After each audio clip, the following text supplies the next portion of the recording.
Hello everyone, मैं हूँ हीना और आप देख रहे हैं लीगल परसेप्शन।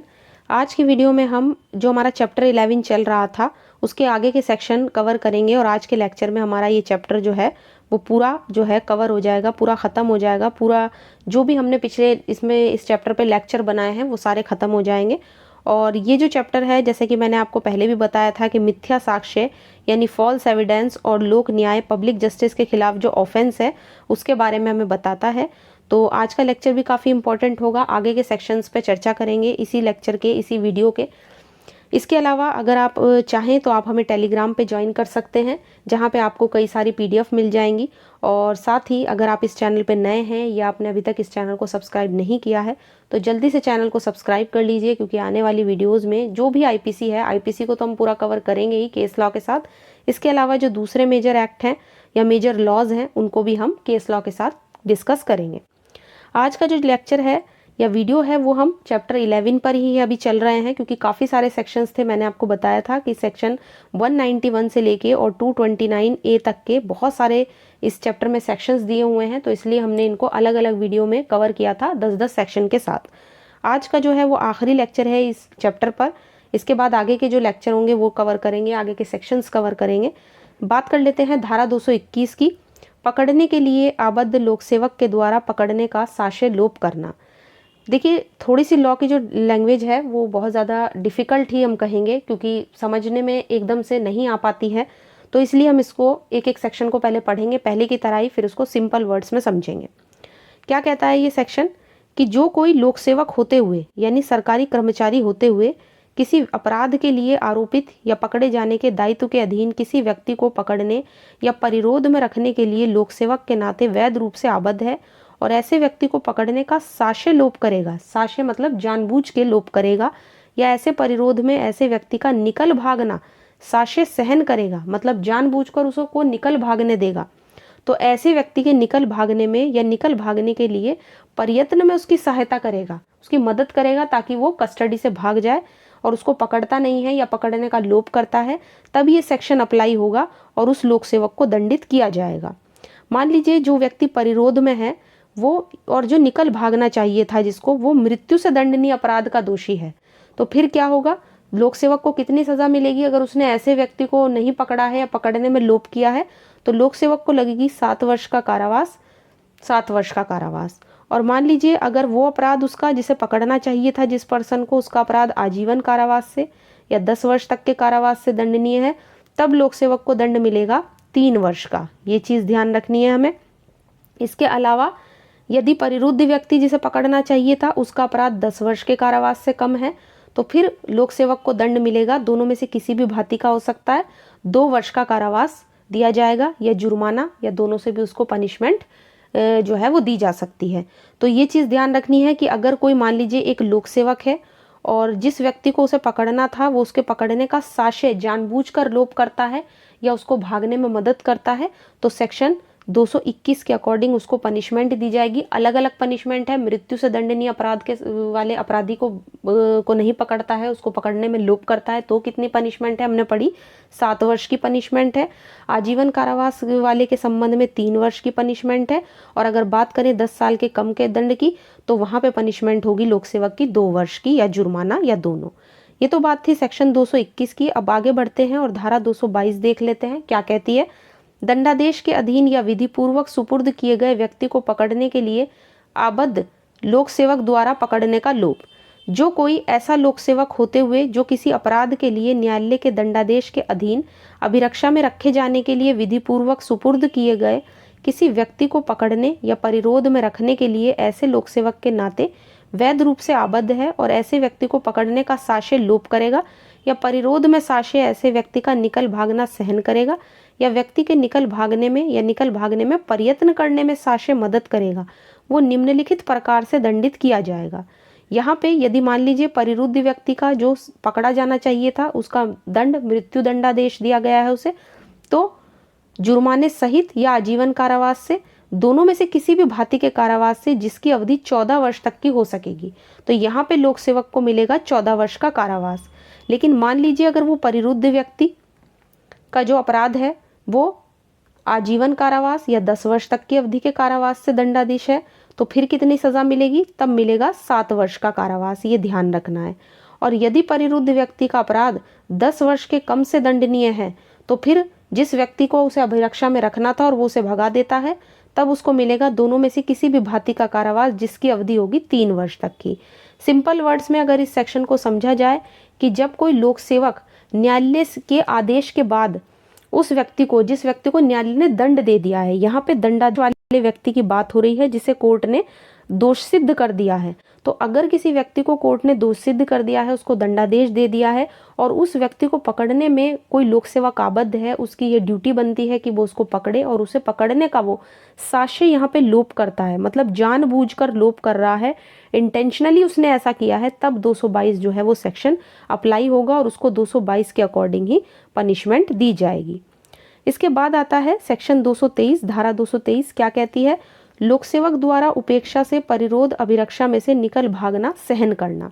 अब जो कोई लोक सेवक होते हुए अपराध के लिए आरोपित या दोषित अभिरक्षा में रखे जाने के लिए विधि पूर्वक सुपुर्द किए गए किसी व्यक्ति को परिरोध में रखने के लिए ऐसे लोक सेवक के नाते आबद्ध हो और ऐसे व्यक्ति का परिरोध में से निकल भागना उपेक्षा से सहन करेगा, उपेक्षा मतलब लापरवाही से सहन करेगा, वो सादा कारावास से जिसकी अवधि 2 वर्ष तक की हो सकेगी या जुर्माने से या दोनों से दंडित किया जाएगा। तो अगर कोई लोक सेवक है और वो क्या करता है, लापरवाही से किसी ऐसे व्यक्ति को जो कस्टडी से निकल भागा है, वो भी उस लोक सेवक की लापरवाही की वजह से वो भाग निकला है, तो तब उस लोक सेवक को पनिशमेंट मिलेगी 2 साल की या जुर्माने या दोनों से दंडित किया जाएगा। आइए इस सेक्शन को एक एग्जाम्पल, एक उदाहरण से समझ लेते हैं। मान लीजिए एक पुलिस अधिकारी है और उसने एक व्यक्ति को गिरफ्तार किया और गिरफ्तार करके लॉकअप में बंद कर दिया, मतलब उस व्यक्ति को बंद कर दिया हवालात में, जबकि उसने जिस लॉक से चाबी लगाई वो चाबी से की वजह से वो जो ताला था वो खुला रह गया उस लॉकअप का। अब वो व्यक्ति क्या करता है, वहां से निकल भागता है। अब ऐसे मामले में कहा जाएगा कि उस पुलिस अधिकारी की लापरवाही के कारण ऐसा हुआ है और उसको पनिशमेंट मिलेगी यहाँ पे सेक्शन 223 की। तो ये चीज़ हमें ध्यान रखनी है कि क्योंकि वो काम, उस अपराधी का यहाँ पे भागना उसकी लापरवाही के कारण हुआ है ना, जिस व्यक्ति को उसने लॉकअप में रखा था क्योंकि उससे ताला ठीक से बंद नहीं हुआ, तो इसके लिए उसको पनिशमेंट मिलेगी सेक्शन 223 के अकॉर्डिंग। 2 साल की पनिशमेंट है या जुर्माना या दोनों से उसको दंडित किया जाएगा। इसके बाद आता है धारा 224, क्या कहती है कि किसी व्यक्ति के द्वारा विधि के अनुसार अपने पकड़े जाने में प्रतिरोध या बाधा। अब यहाँ पे एक ऐसे व्यक्ति की बात हो रही है जिसको पकड़ना है लेकिन वो खुद ही अपने पकड़ने में बाधा उत्पन्न कर रहा है, वो अपनी गिरफ्तारी से बच रहा है। जो कोई किसी ऐसे अपराध के लिए जिसका उस पर आरोप हो, यानी एक व्यक्ति है उस पर किसी अपराध का आरोप है जिसके लिए वो दोष सिद्ध किया गया हो, यानी कोर्ट ने उसको दोषी ठहरा दिया गया हो, विधि के अनुसार अपने पकड़े जाने में साक्ष्य प्रतिरोध डालेगा, यानी उसको गिरफ्तार होना है, उसको पकड़ना है और वो खुद ही अपने पकड़ने में बाधा डाल रहा है, साक्ष्य लोप कर रहा है, अवैध बाधा डालेगा या किसी अभिरक्षा से यानी कस्टडी से जिसमें वो किसी अपराध के लिए विधि पूर्वक निरुद्ध हो, उससे भाग निकलेगा या निकल भागने का प्रयत्न करेगा, तो वो दोनों में से किसी भांति के कारावास से जिसकी अवधि 2 वर्ष तक की हो सकेगी या जुर्माने या दोनों से दंडित किया जाएगा। एक चीज़ यहाँ पे ध्यान रखनी है, यहाँ पे ये सेक्शन तब लागू हो रहा है जब कोई व्यक्ति अपने ही पकड़ने में बाधा डाल रहा है ना। एक चीज़ और यहाँ पे ध्यान रखनी है जो इसके एक्सप्लेनेशन में दी हुई है कि इस धारा में जो उपबंधित दंड है उस दंड के अलावा होगा जिससे वो व्यक्ति जिसे पकड़ा जाना हो या अभिरक्षा से निरुद्ध रखना हो उस अपराध के लिए दंडनीय था जिस पर उसका आरोप लगाया गया था या जिसके लिए उसे दोष सिद्ध किया गया था। सिंपल वर्ड्स में अगर हम इस सेक्शन को समझें तो ये कहा जा रहा है कि मान लीजिए कोई व्यक्ति है, उसको 7 वर्ष का कारावास मिला हुआ था, 7 साल की उसको सज़ा वो काट रहा था और मान लीजिए वो 7 साल की सज़ा के दौरान ही कस्टडी से निकल भागा है ना, ये और अपने आप को पकड़वाने में वो अवरोध डाल रहा है, बाधा डाल रहा है। तो यहाँ पे 7 साल की जो पनिशमेंट है वो तो उसको पूरी भुगतनी हो गई। इसके अलावा इस सेक्शन में क्योंकि वो निकल भागा है, उसने सेक्शन 224 के अंदर भी अपराध किया है, तो उसको 2 साल का जो पनिशमेंट है वो अलग से मिलेगा। 7 साल की सज़ा उसको पूरी काटनी होगी, इसके अलावा जो 2 साल का पनिशमेंट है वो इसको अलग से दिया जाएगा। तो यही बात बताई गई है इसके एक्सप्लेनेशन में, इस चीज़ को ध्यान रखना है। ये जो 2 साल का पनिशमेंट है ये अलग से अतिरिक्त दंड है। इसके अलावा आता है सेक्शन 225, धारा 225, किसी अन्य व्यक्ति के विधि के अनुसार पकड़े जाने में प्रतिरोध या बाधा। जो कोई किसी अपराध के लिए किसी दूसरे व्यक्ति के विधि के अनुसार पकड़े जाने में साक्ष्य प्रतिरोध करेगा या अवैध बाधा डालेगा या किसी दूसरे व्यक्ति को किसी ऐसी अभिरक्षा से जिसमें वो व्यक्ति किसी अपराध के लिए विधि पूर्वक निरुद्ध हो उसको साक्ष्य छुड़ाएगा या छुड़ाने का प्रयत्न करेगा, वो दोनों में से किसी भांति के कारावास से जिसकी अवधि 2 वर्ष तक की हो सकेगी या जुर्माने से या दोनों से दंडित किया जाएगा। अब एक चीज़ यहाँ पे ध्यान रखनी है कि धारा 224 तो बात कर रही थी व्यक्ति के खुद के पकड़े जाने में प्रतिरोध या बाधा डालना, जबकि सेक्शन 225 एक ऐसे व्यक्ति की बात कर रहा है जो कोई और व्यक्ति है। एक व्यक्ति जिसे पकड़ना है उसको बचाने के लिए कोई दूसरा व्यक्ति बाधा डाल रहा है, तो किसी अन्य व्यक्ति को विधि के अनुसार पकड़े जाने में अगर कोई बाधा डालेगा तब सेक्शन 225 लागू होगा। अब हम इस सेक्शन के अलग अलग जो पैराग्राफ्स दिए गए हैं वो देख लेते हैं। मान लीजिए यदि उस व्यक्ति को जिसे पकड़ा जाना हो या जिसे छुड़ाया गया हो, जिसके छुड़ाने की कोशिश की गई हो, वह आजीवन कारावास से या 10 वर्ष तक की अवधि के कारावास से दंडनीय अपराध का अगर उस पर आरोप है तो वो व्यक्ति उसको पकड़े जाने के लिए दायित्व के अधीन है, तो दोनों में से किसी भांति के कारावास से जिसकी अवधि 3 वर्ष तक की हो सकेगी और जुर्माने से भी दंडित किया जाएगा। तो अगर व्यक्ति जिस पे अपराध है, आजीवन कारावास का आरोप है, आजीवन कारावास से दंडनीय अपराध का या 10 साल तक की अवधि के दंड से दंडनीय अपराध का, और उसको ऐसे कोई छुड़ाता है या पकड़ने में उसके बाधा डालता है, तो उस व्यक्ति को मिलेगी 3 वर्ष की का कारावास और जुर्माना।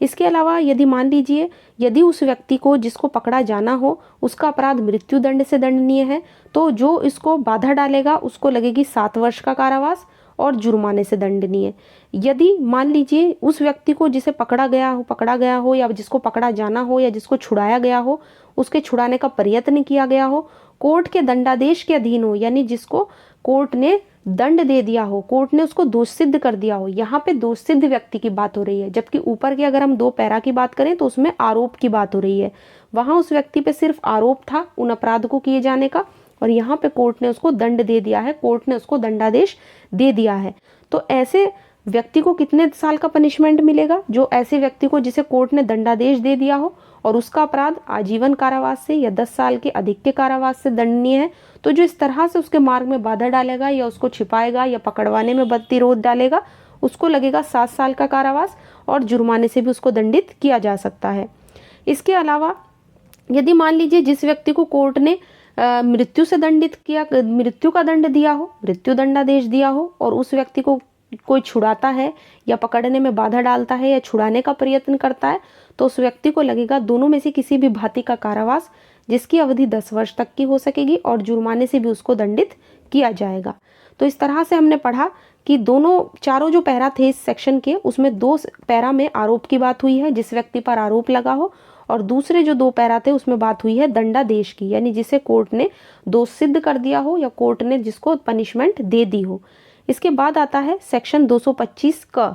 धारा 225 का क्या कहती है? उन दशाओं में जिनके लिए अन्यथा उपबंध नहीं है, लोक सेवक द्वारा पकड़ने का या निकल भागना सहन करना। पकड़ने का या तो लोक सेवक लोप करता है किसी व्यक्ति को, या फिर जो व्यक्ति निकल भागा है उसको सहन करता है। जो कोई ऐसा लोक सेवक होते हुए किसी व्यक्ति को पकड़ने का या परिरोध में रखने के लिए लोक सेवक के नाते वैध रूप से आबद्ध हो, और किसी व्यक्ति को ऐसी दशा से जिसके लिए धारा 221, 222 और 223 में परवर्त विधि में कोई प्रोविजन नहीं है, कोई उपबंध नहीं है, उसको पकड़ने का लोप करेगा या उसमें परिरोध डालेगा या उसका निकल भागना सहन करेगा, तब उसको देखिए लोक सेवक को यहाँ पे कितनी पनिशमेंट मिलेगी। मान लीजिए अगर लोक सेवक ऐसा जानबूझकर करता है, साक्ष्य करता है, तो लोक सेवक को मिलेगा 3 वर्ष का कारावास या जुर्माना या दोनों, जो दोनों में से किसी भी भांति का हो सकता है। और अगर वो लोक सेवक ऐसा उपेक्षा पूर्वक करता है यानी लापरवाही से करता है, तब उसको सादा कारावास मिलेगा जो 2 वर्ष तक का हो सकता है, या जुर्माना या दोनों से भी उसको दंडित किया जा सकता है। तो इस चीज़ को ध्यान रखना है कि अगर वो जानबूझकर ऐसा करता है तो 3 वर्ष का कारावास, और अगर वो ऐसा लापरवाही से करता है तो लगेगा 2 वर्ष का कारावास, वो भी सादा कारावास। इस चीज़ को हमें ध्यान रखना है। इसके बाद आती है धारा 225 खा। अन्यथा उपबंधित दशाओं में विधि पूर्वक पकड़ने में प्रतिरोध या बाधा या निकल भागना या छुड़ाना। जो कोई स्वयं अपने या किसी अन्य व्यक्ति के विधिपूर्वक पकड़े जाने में साक्ष्य कोई प्रतिरोध करेगा। कोई व्यक्ति है वो खुद अपने पकड़े जाने में या किसी दूसरे व्यक्ति के पकड़े जाने में बाधा उत्पन्न करता है, अवैध बाधा डालता है, या कस्टडी में से जिसके विधिपूर्वक वो निरुद्ध हो विधि पूर्वक, उसको निकाल भागेगा या निकल भागने में उसकी मदद करेगा, उसका प्रयत्न करेगा। किसी अन्य व्यक्ति को ऐसी अभिरक्षा जिसमें वो व्यक्ति विधि पूर्वक निरुद्ध हो, उसको छुड़ाएगा या छुड़ाने का प्रयत्न करेगा। तो ऐसी दशा में जिसके बारे में सेक्शन 224 और 225 में या किसी और प्रवर्त विधि में कोई प्रोविजन ना हो, तो दोनों में से किसी भांति के कारावास से जिसकी अवधि 6 मास तक की हो सकेगी, या जुर्माने से, या दोनों से उस व्यक्ति को दंडित किया जाएगा। सिंपल वर्ड्स में ये जो सेक्शन है तब लागू होता है जब कोई व्यक्ति खुद अपने को पकड़ने में या किसी दूसरे व्यक्ति को पकड़ने में बाधा डालता है, या उसको छुड़ाता है या छुड़ाने का प्रयत्न करता है, तब ये सेक्शन लागू होगा। लेकिन तब लागू होता है जब इसके बारे में सेक्शन 224 या 225 में कोई प्रोविज़न ना हो इस बारे में, तब ये सेक्शन जो है अप्लाई होता है। धारा 226 जिसे दंड प्रक्रिया संहिता संशोधन अधिनियम 1955 से निकाल दिया गया है, निरस्त कर दिया गया है। निर्वासन से विधि विरुद्ध वापसी, जो पहले काला पानी की सज़ा होती थी उसको, क्योंकि अब उसका प्रोविज़न ही हमारे आईपीसी में नहीं रहा है। दंड में जब हम पढ़ते हैं, दंड के प्रकार, जब हमने सेक्शन 53 पढ़ा था तो वहाँ भी हमने देखा था कि इस सज़ा को ख़त्म कर दिया गया है, निर्वासन को, और इसी तरह से ये सेक्शन भी उसी की बात कर रहा था। इसको 1955 में निरस्त कर दिया गया है, रिपील कर दिया गया है। अगली धारा की बात कर लेते हैं, धारा 227, दंड के परिहार की शर्त का अतिक्रमण। परिहार का मतलब होता है किसी के दंड को निलंबित कर देना, किसी व्यक्ति को माफ़ कर देना, दंड से माफ़ कर देना। और जिस व्यक्ति के दंड को माफ़ किया गया है वो व्यक्ति उस माफ़ की गई दंड की शर्त का अतिक्रमण करता है, यानी उस शर्त का उल्लंघन करता है, तब उसको कितना दंड मिलेगा। जो कोई दंड का सशर्त परिहार प्रतिग्रहित कर लेने पर किसी शर्त का जिस पर ऐसा परिहार दिया गया था जानते हुए अतिक्रमण करेगा, या वह उस दंड का जिसके लिए वो मूल रूप से दंडादिष्ट किया गया था कोई भाग अगर पहले ही ना भोग चुका हो तो वो उस दंड से, या यदि वह दंड का कोई भाग भोग चुका हो तो वो उस दंड के उतने भाग से जितना कि वो पहले ही ना भोग चुका हो दंडित किया जाएगा। अगर हम इसको सिंपल वर्ड्स में समझें तो देखिए, हमारे आर्टिकल 72 में यानी अनुच्छेद 72 में जो प्रेसिडेंट है, राष्ट्रपति हैं, उनको अपराधी के दंड को क्षमादान करने की पावर दी गई है। अब मान लीजिए प्रेसिडेंट किसी व्यक्ति को आर्टिकल 72 के तहत किसी के दंड को क्षमा कर देते हैं, उसको परिहार दे देते हैं, है ना, क्षमादान देते हैं। अब ऐसा व्यक्ति अगर मान लीजिए 7 साल के कारावास से दंडनीय था, मतलब वो 7 साल की सज़ा भोग रहा था, और मान लीजिए बीच में वो उस 7 साल के कारावास में 3 या 4 साल की सज़ा वो काट चुका है, बाकी अब जो भी सज़ा उसकी बचती है वो क्या होगी, वो उसको इस शर्त पर दी जाता है क्षमादान कि अब वो अगर ऐसा कोई अपराध नहीं करेगा, क्योंकि अब उसको क्षमादान मिल चुका है ना, क्योंकि उसकी सज़ा को माफ़ कर दिया गया है। अब मान लीजिए ऐसा व्यक्ति जो 3-4 साल की सज़ा काटने के बाद जिसको 7 साल का दंड मिला हुआ था वापस जाता है और फिर से वही क्राइम करता है या फिर वापस से अपराध करने लगता है, तो ऐसा व्यक्ति अगर इस शर्त को भंग करता है कि जिस शर्त पर उसको छोड़ा गया था, उसकी सज़ा को माफ़ किया गया था, वो फिर भी वापस से क्राइम कर रहा है, अपराध कर रहा है समाज में जाके, तो अब क्या होगा, अब उस व्यक्ति को जो उसका बचा हुआ दंड है, जो उसे 7 साल की सज़ा मिली हुई थी जिसमें से वो 3 या 4 साल की सज़ा काट चुका है, अब उसने क्योंकि उस शर्त को भंग किया है, जिस दंड का उसको परिहार किया गया था, जिस शर्त पर उसको वो माफ़ी दी गई थी, उसको क्षमादान किया गया था, अगर वो उसको भंग करता है तो फिर क्या होगा, उसको वापस से वो सज़ा भुगतनी पड़ेगी जो उसकी बची हुई सज़ा थी। तो यहाँ पे यही कहा गया है कि अगर कोई दंड के परिहार की शर्त का अतिक्रमण करता है तो उसको उतना दंड का भाग भोगना होगा जो वो पहले ना भोग चुका हो। तो यहाँ पे उसको वो बचा हुआ दंड जो है अपना भोगना पड़ेगा अगर वो इस शर्त का उल्लंघन करता है। इसके बाद आती है धारा 228, न्यायिक कार्यवाही में बैठे हुए लोकसेवक का साक्ष्य अपमान या उसके काम में विघ्न डालना। अब जो कोई लोकसेवक का उस समय, जबकि ऐसा लोकसेवक न्यायिक कार्यवाही में, न्यायिक कार्यवाही मतलब जो जुडिशियल कार्यवाही चल रही है, मान लीजिए कोर्ट में कहीं लोकसेवक बैठा है या कहीं पर जो सरकारी कर्मचारी है, कोई भी सरकारी कर्मचारी की यहाँ पे बात हो रही है, लोकसेवक की बात हो रही है, जो न्यायिक कार्यवाही में किसी प्रक्रम में बैठा हुआ है, साक्ष्य यानी कि जानबूझकर उसका अपमान करेगा या उसके काम में विघ्न डालेगा, तो वो व्यक्ति सादा कारावास से जिसकी अवधि 6 मास तक की हो सकेगी या 1000 रुपये के जुर्माने से या दोनों से दंडित किया जाएगा। तो आई होप इतना आपको क्लियर हो गया होगा कि सेक्शन 228 यही कहने की कोशिश कर रहा है कि अगर कोई लोकसेवक है और वो न्यायिक कार्यवाही में बैठा हुआ है, तो कोई व्यक्ति आता है जानबूझकर अगर उसके काम में बाधा डालता है या उसका साक्ष्य अपमान करता है किसी लोकसेवक का, तो उस व्यक्ति को 6 मंथ का इम्प्रिजनमेंट या 1000 रुपये का फाइन यानी कि 1000 का जुर्माना या दोनों से उसको दंडित किया जा सकता है। अब आगे बढ़ते हुए अगले सेक्शन को देख लेते हैं। धारा 228 के कतिपय अपराधों आदि से पीड़ित व्यक्ति की पहचान का प्रकटीकरण। देखिए कुछ ऐसे गंभीर प्रकार के अपराध दिए गए हैं आईपीसी में जिसमें पीड़ित की पहचान को प्रकट नहीं किया जाना चाहिए, ऐसा माना जाता है, क्योंकि जो विक्टिम है, जो पीड़ित है, उसकी पहचान अगर होगी तो समाज में उसका अपमान होगा। ये देखते हुए इस सेक्शन को बनाया गया है। क्या कहा गया है कि जो कोई किसी नाम या अन्य बात को जिससे किसी व्यक्ति की, जिसे इस धारा के में या इसके पश्चात पीड़ित कहा गया है, विक्टिम कहा गया है, पहचान हो सकती है, जिसके विरुद्ध, ये देखिए सारी रेप के सेक्शन है, ये है ना, रेप का कोई मामला है तो ये जितने भी रेप के सेक्शंस यहाँ पे हमें दिखाई दे रहे हैं, अगर इससे जुड़ा हुआ कोई मामला है, इस अपराध की कोई पीड़िता है, कोई स्त्री है, कोई लेडी है, और ऐसी स्त्री की क्या होगी, पहचान को प्रकट ना करने की बात ही इस सेक्शन में कही गई है। क्या कहा गया है कि इन सेक्शंस को जो हमने देखा है, इनके अधीन किसी भी अपराध का किया जाना अभिकथित है या किया गया पाया गया है, मुद्रित या प्रकाशित करेगा तो उस व्यक्ति को कितनी पनिशमेंट मिलेगी। जो ऐसी विक्टिम की कोई पहचान वगैरह प्रकट करता है तो वो दोनों में से किसी भांति के कारावास से, जिसकी अवधि 2 वर्ष तक की हो सकेगी, या जुर्माने से भी उसको दंडित किया जाएगा। तो ऐसी किसी पहचान को प्रकट नहीं किया जाएगा। मान लीजिए कोई रेप की विक्टिम है, कोई महिला है जिसके साथ रेप हुआ है और उसका नाम अखबारों वगैरह में, न्यूज़पेपर्स में छापने से मना किया गया है कि उसका नाम ना उछाला जाए, क्योंकि ऐसा करने से क्या होगा, उसका बहुत ज़्यादा मतलब अपमान होगा। और ऐसे ही कुछ मामले यहाँ पे बताए गए हैं, जैसे 376, अभी हमने सारे सेक्शंस देखे तो इनमें मना किया गया है कि उसका नाम जो है प्रकट नहीं किया जाएगा। अगर कोई व्यक्ति ऐसा करता है तो उसको 2 साल की पनिशमेंट या जुर्माने से भी उसको दंडित किया जा सकता है। इसी की उपधारा 2 ये कहती है कि उपधारा 1 में किसी बात का जो विस्तार है वो किसी नाम या अन्य मुद्रण या प्रकाशन पर यदि उस पीड़ित व्यक्ति की पहचान हो सकती है तब लागू नहीं होता, जब ऐसा मुद्रण या प्रकाशन, ये चीज़ हमें ध्यान रखनी है कि सबसे मेन पॉइंट यहाँ पे यही है कि उसका जो पहचान हो रही है उस पीड़ित की, ऐसी कोई पहचान उसकी प्रकट नहीं करनी है। इसके अलावा इसके देखिए कुछ अपवाद भी दिए गए हैं। अगर मान लीजिए ऐसा मुद्रण या प्रकाशन, सेकंड पॉइंट में जो है कुछ अपवाद बताए गए हैं, कुछ एक्सेप्शंस बताए गए हैं, जिनमें अगर उसका प्रकाशन किया जाता है तो वो सही माना जाएगा। पहला एक्सेप्शन क्या दिया हुआ है, सबसे पहला है कि पुलिस थाने के भारसाधक अधिकारी द्वारा उसके लिखित आदेश के अधीन अपराध के इन्वेस्टिगेशन करने वाले पुलिस अधिकारी द्वारा, जो ऐसे इन्वेस्टिगेशन में सद्भावपूर्वक कार्य करता है,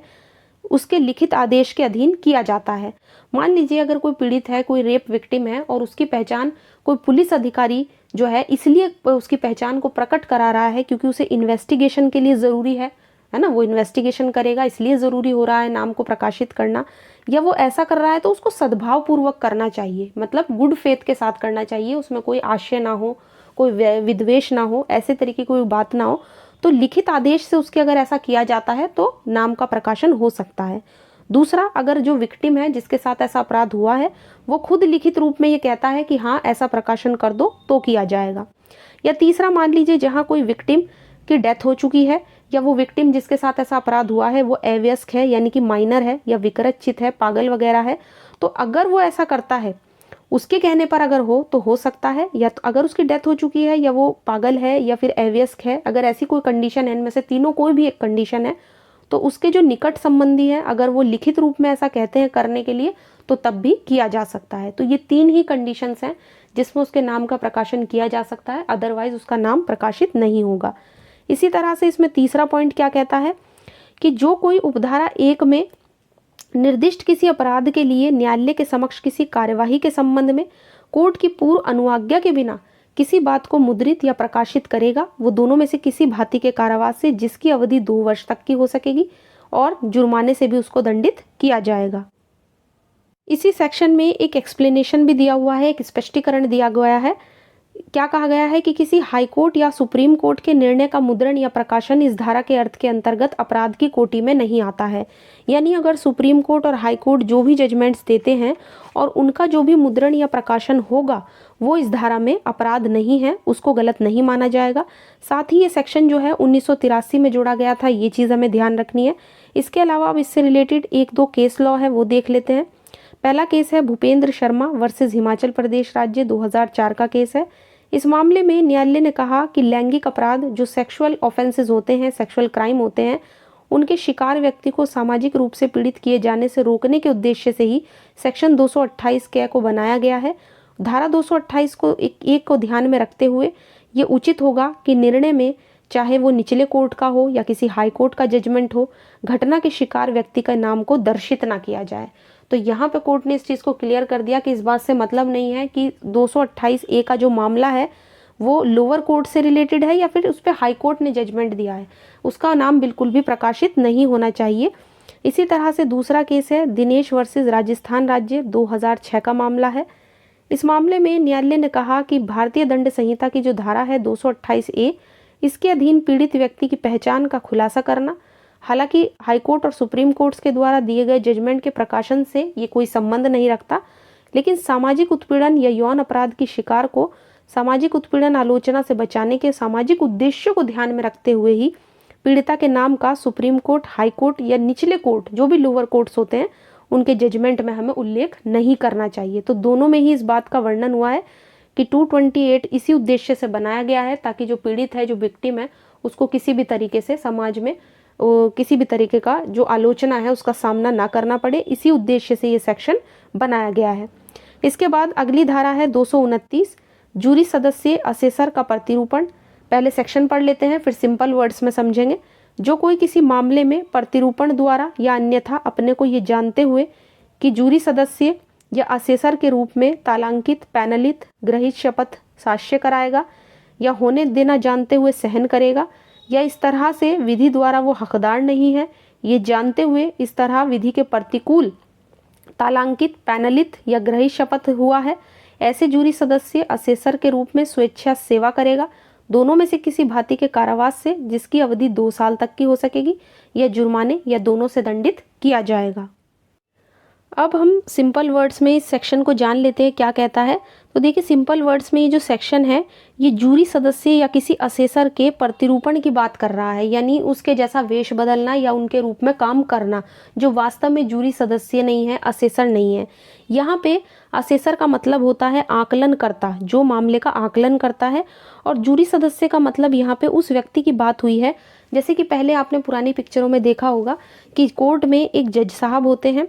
और उनके साथ 20 से 25 लोग पहले बैठे हुआ करते थे जो मामले का जजमेंट सुनाते थे। वे 20 से 25 लोग ही अपराध के लिए अपराधी को क्या सज़ा देनी है ये तय होती थी। जज साहब उस समय फैसला नहीं सुनाते थे, बहुत दिखाया जाता है पुरानी पिक्चर्स में, लेकिन अब ये सिस्टम इंडिया में नहीं रहा है। अब जूरी सिस्टम को ख़त्म कर दिया है। केस का नाम ध्यान रखना है, रुस्तम का एक मामला आया था, रुस्तम। इस रुस्तम के मामले के बाद ही जूरी सिस्टम को इंडिया से ख़त्म कर दिया गया, इसलिए अब इस सेक्शन का कोई मतलब नहीं रहा है। अब ये सेक्शन भी एक तरीके से बेकार ही हो गया है, क्योंकि पहले अगर कोई जूरी सदस्य या असेसर का रूप बदलता था या उसकी तरह से ये दिखाता था कि वो एक जूरी का मेंबर है, जूरी का सदस्य है, तो उसको 2 साल की पनिशमेंट मिलती थी या जुर्माना या दोनों से उसको दंडित किया जाता था। लेकिन अब क्योंकि इंडिया में इस सिस्टम को ख़त्म कर दिया गया है तो इस सेक्शन का अब कोई मतलब नहीं रहा है।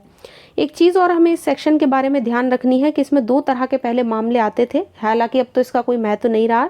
जूरी सदस्य या असेसर बनने से पहले अभियुक्त को पूरा ज्ञान होना चाहिए था, और दूसरा ऐसा ज्ञान जूरी सदस्य असेसर बनने के बाद हुआ हो। ये 2 तरह के ऐसे ही पॉइंट हमने इसमें ऐड किए हैं, लेकिन अभी इस सेक्शन का कोई मतलब नहीं रहा है।